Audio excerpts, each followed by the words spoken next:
India Pakistan അതിർത്തിയിലെ വളരെ സംഘർഷപരമായ പ്രദേശമാണ് സിയാച്ചിൻ ഗ്ലേസിയർ.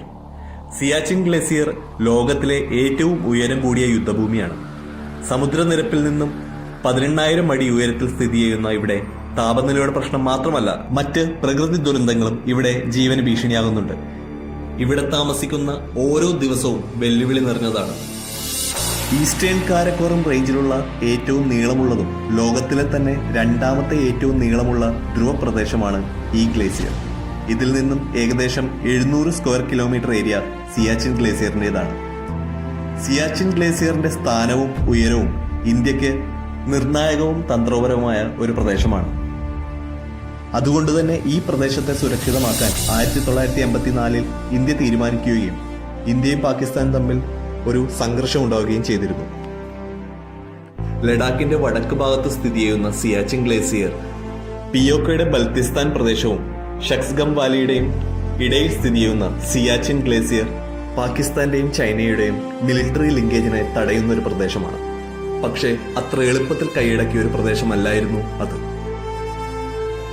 ഓപ്പറേഷൻ മേഘദൂത് 1947-48 നടന്ന ഇന്ത്യ പാകിസ്ഥാൻ യുദ്ധത്തിന് ശേഷം ഇരു രാജ്യങ്ങളും ഒപ്പുവെച്ച കറാച്ചി എഗ്രിമെന്റിൽ നിന്നാണ് സിയാച്ചിൻ ഗ്ലേസിയറിന്റെ തർക്കത്തിന്റെ കഥ ആരംഭിക്കുന്നത്.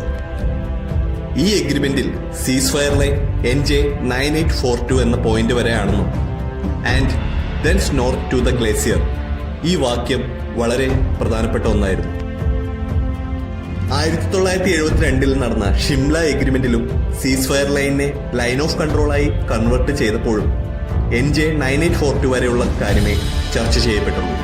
1970 കാലഘട്ടം വരെ ഉപയോഗശൂന്യമായ ഈ പ്രദേശത്തിന്റെ ഭൂമിശാസ്ത്രപരമായ പ്രാധാന്യം ഇരു രാജ്യങ്ങളും മനസ്സിലാക്കിയിരുന്നില്ല.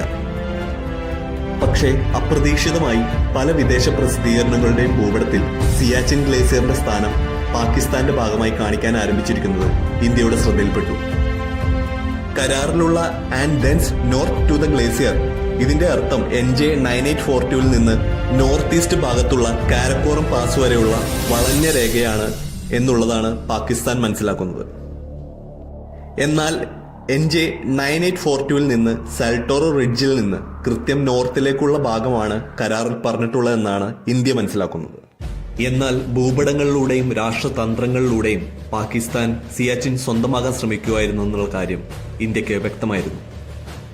പാകിസ്ഥാൻ ആർമി ഹൈ ആൾട്ടിറ്റ്യൂഡിലേക്കുള്ള ഫൈറ്റിംഗ് സാമഗ്രികൾ കൂട്ടമായി പർച്ചേസ് ചെയ്യുന്നുണ്ടെന്നുള്ള രഹസ്യ വിവരത്തെ തുടർന്നാണ് ഈ വിഷയത്തിൽ ഒരു വഴിത്തിരിവ് സംഭവിക്കുന്നത്. സിയാച്ചിൻ കൈയടക്കാനുള്ള പാകിസ്ഥാന്റെ ഈ നീക്കത്തിനെതിരെ ഇന്ത്യ ഓപ്പറേഷൻ മേഘദൂത് ലോഞ്ച് ചെയ്തു. 1984 നടന്ന ഈ ഓപ്പറേഷനിൽ സിയാച്ചിന്റെ പടിഞ്ഞാറ് ഭാഗത്തുള്ള സാൽട്ടോറോ റിഡ്ജ്, ബിലാഫോൺല, സിയാല എന്നീ പർവ്വതനിരകൾ ഇന്ത്യ കൈക്കലാക്കി.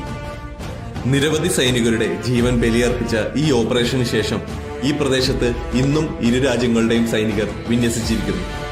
ഇന്ത്യൻ സേന സാൽട്ടോറോ റിഡ്ജിന്റെ ഉയർന്ന പ്രദേശങ്ങളിൽ പോസ്റ്റ് നിർമ്മിച്ച് കാവൽ നിൽക്കുമ്പോൾ പാകിസ്ഥാൻ ഉയരം കുറഞ്ഞ പ്രദേശങ്ങളിൽ പോസ്റ്റുകൾ നിർമ്മിച്ചിരിക്കുന്നു.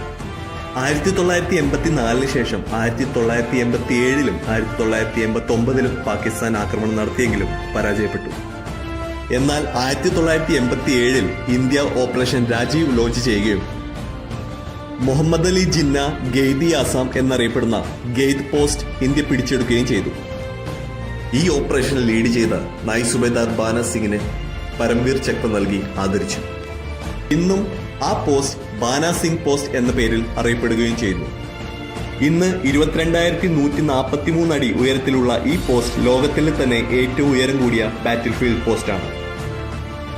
1987 നടന്ന ഈ ഓപ്പറേഷന് ശേഷം സിയാച്ചിനിൽ ഇതുവരെ പ്രധാന സംഘർഷം ഒന്നും ഉണ്ടായിട്ടില്ല. 2003 ഇരു രാജ്യങ്ങളും ചർച്ച ചെയ്ത് സിയാച്ചിനിലെ അതിരുകൾ ചർച്ച ചെയ്ത് ചിട്ടപ്പെടുത്തിയിരുന്നു. ആക്രമണങ്ങളിൽ നിന്ന് അപായമൊന്നും ഉണ്ടായില്ലെങ്കിലും സിയാച്ചിനിലെ ഭൂപ്രദേശവും കാലാവസ്ഥയും ആവാസയോഗ്യമല്ലാത്തതിനാൽ -60 വരെ പോകുന്ന ടെമ്പറേച്ചറും 300 km/h വരെ വേഗതയിൽ ആഞ്ഞടിക്കുന്ന കാറ്റും ഇവിടെ ജീവൻ നിലനിർത്തുക എന്നത് സൈനികർ നേരിടുന്ന ഏറ്റവും വലിയ വെല്ലുവിളിയാണ്. ഓക്സിജന്റെ കുറവ് മൂലവും ശ്വാസബുദ്ധിമുട്ടുകൾ നേരിടുന്നത് കൂടാതെ സൈനികന് വിഷാദരോഗം, ഓർമ്മക്കുറവ്, മറ്റു മാനസിക രോഗങ്ങളും ശ്വാസകോശ സംബന്ധമായ രോഗങ്ങളും മരണത്തിന് വരെ കാരണമാകുന്നു. ഈ കാരണങ്ങളാൽ സിയാച്ചിനിൽ മാത്രമായി 2000-ലേറെ സൈനികർ ഇതുവരെ മരണപ്പെട്ടിട്ടുണ്ട്. സാമ്പത്തിക ചെലവുകളും മറ്റു ബുദ്ധിമുട്ടുകളും കണക്കിലെടുത്ത് സിയാച്ചിനിലെ സൈനികവൽക്കരണത്തെക്കുറിച്ച് അഭിപ്രായ വ്യത്യാസങ്ങൾ രാജ്യത്തിലെ പല വിഭാഗങ്ങളും ഉന്നയിക്കുന്നുണ്ട്. പാകിസ്ഥാന്റെയും ചൈനയുടെയും മിലിറ്ററി ലിങ്കേജ് മറ്റ് അതിർത്തികളിലൂടെയും സംഭവിക്കാവുന്നതാണെന്നും ഇതിനായി എന്തിന് സിയാച്ചിൻ ഗ്ലേസിയറിന് ഇത്ര പ്രാധാന്യം നൽകുന്നുവെന്നും ചോദ്യങ്ങൾ ഉയർന്നു. കാലങ്ങളോളം സിയാച്ചിൻ ഗ്ലേസിയറിനെ കൈയടക്കി വെച്ചതല്ലാതെ ഭൂപ്രദേശപരമായി ഒന്നും മെച്ചപ്പെടുത്താനായില്ല എന്ന് അഭിപ്രായങ്ങൾ പറയുന്നവരും ഇവിടെയുണ്ട്. എന്നിരുന്നാൽ പോലും ശക്തമായ ഒരു ഉറപ്പില്ലാതെ, ശക്തമായ ഒരു കാരണമില്ലാതെ സിയാച്ചിനിൽ നിന്ന് സേനയെ പിൻവലിക്കുന്നത് വിഡ്ഢിത്തമാണ് എന്നുള്ളതാണ് സത്യം.